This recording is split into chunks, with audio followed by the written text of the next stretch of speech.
Thanks so much for coming to this video. My name is Samuel Leeds and I'm a property investor and I love to put out videos and content helping other people to become successful in property. So this week, Q&A Sunday, I'm going to be taking the most common and burning questions that have come up on YouTube under the Q&A comment section, and I'm going to be answering some of those questions. So if you've got questions specifically for me that you'd like me to answer, then my suggestion is to comment them below in the comment section and I'll do my absolute best to answer them next week on Sunday's Q&A session. So anything at all, if it's a niggly property question, or if as I'm speaking and I'm answering questions, if you get like an offshoot of a question, just comment your thoughts and questions below. Also, the more comments, questions, it helps the YouTube algorithm. So make sure you do comment something, even if it's just your favorite color.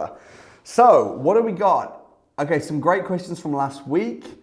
So Tracy Coneford says, I'm just wondering what kind of checks you do for prospective tenants to make sure you get the decent kind who will pay on time, etc.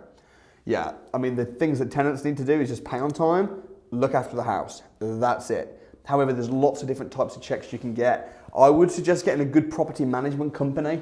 And I think probably the most important check on a tenant, I mean, there's referencing, work checks, there's credit checks, but I think the most important, if you want them to be a good tenant, is to ask their previous landlord. So don't ask their current landlord, because their current landlord might hate them, but doesn't want to say that because then they'll never get rid of them because they'll never pass the referencing. So go to the previous landlord.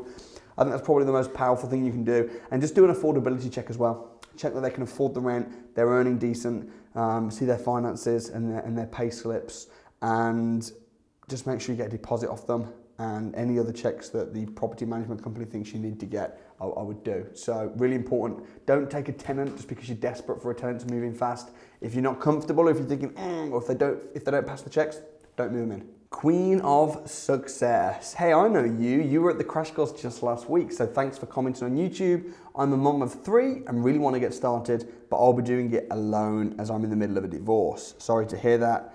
I notice how many people do it with their partners. Is it possible to do it alone?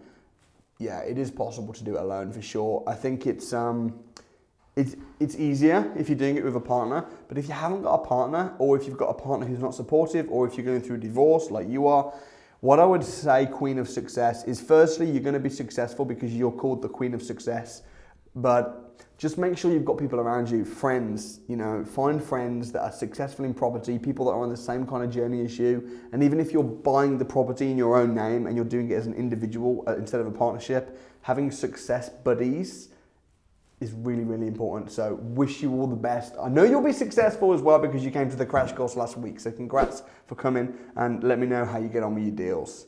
What else have we got? Jay Rowley. What do you reckon is the best way into property if you're time short and work nights?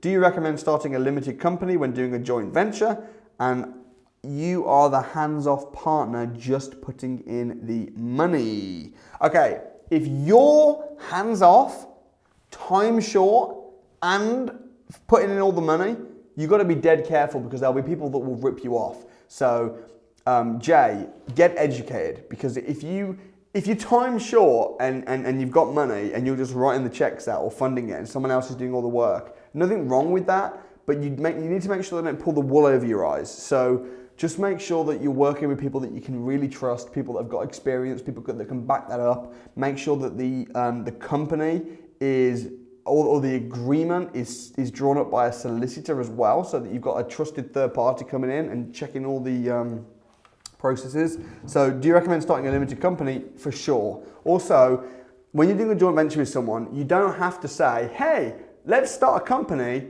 and agree that all our property deals will be through this company.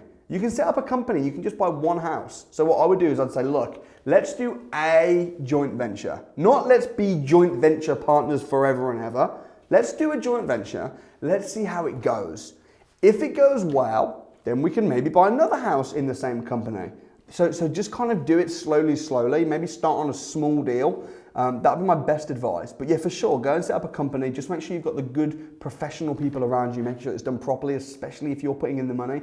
And make sure you know what you're doing. You've got either people around you or you've got some education yourself. And how do you get the education? I mean, for the stuff you're talking about, you might not even need masses of property knowledge. You might just need a good education around joint ventures and the law and accounts, which you might be able to get from just paying a solicitor or an accountant hands-on. So yeah, that would be my advice. Pablo Ramirez. How to transfer a personal portfolio being hit hard by Article 24 to a limited company. I have 4 properties in my name. Thanks, Samuel. Beautiful soul. Good luck with Veranda School and water projects. Thank you so much. It's actually Uganda, but really appreciate that. Sorry to hear that you've been hit hard by the Article 24 section. I think it's actually called Section 24, the tax changes. Okay, unfortunately, transferring properties from an individual name to a limited company name is difficult because it's expensive, because you'll have to pay stamp duty tax. And I can't give you tax advice because I'm not qualified and because I don't even know your exact situation.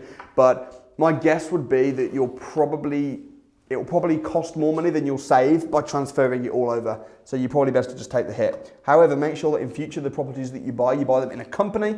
Also make sure that your mortgages are small, your interest payments are small in comparison to the rent. Pablo, my guess would be that the houses that you own aren't that profitable. They're not great houses if you've been hit as hard as you're saying. You might just have to take it on the chin, put the rents up a little bit. Because of Section 24, rents are going up, so maybe put your rents up a little bit. But I really don't think it's wise to try and move it across into a company because of the stamp duty and the fees and stuff that you have to pay. I hope that helps. Matt Bex, in your opinion, do you think that serviced accommodation will be regulated at some point? And if so, will there be grandfather rights like Section 4? Okay, I think you mean Article 4. We're getting a lot of mixed up abbreviations, but that's all good. See you at the crash course on Friday. Boom! I'll see you on the crash course on Friday. That's going to be incredible. Service accommodation, will it be regulated? Yes, absolutely. How do I know? Because everything always becomes regulated eventually. And you've got to make hay whilst the sun shines.